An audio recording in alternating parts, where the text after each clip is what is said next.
ত্রিকোণমিতির এই অঙ্কটা দেখো, sine alpha plus sine 120 degree plus alpha plus sine 240 degree plus alpha এর ভ্যালু কত জানতে চেয়েছি। তার মধ্যে 4টে অপশন দেওয়া আছে, সাইন আলফা, 3 সাইন আলফা, 0 আর কোনোটি নয়। তো আমরা কী করবো, প্রথমে যেটা লেখা আছে দেখো, sine alpha plus sine 120 degree plus alpha plus sine 240 degree plus alpha, এটা আমরা লিখে নিলাম।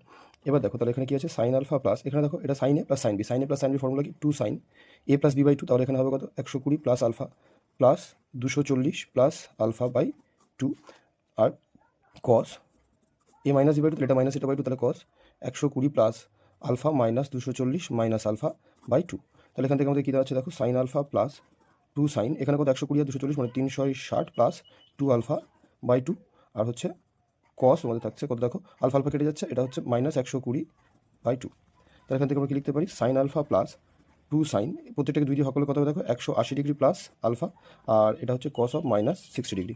তাহলে এবারে দেখো sine alpha plus 2 sine 180 plus alpha, তাহলে সাইন 180 প্লাস আলফা মানে কত, মাইনাস সাইন আলফা, আর কস মাইনাস 60 হলো কত, হাফ।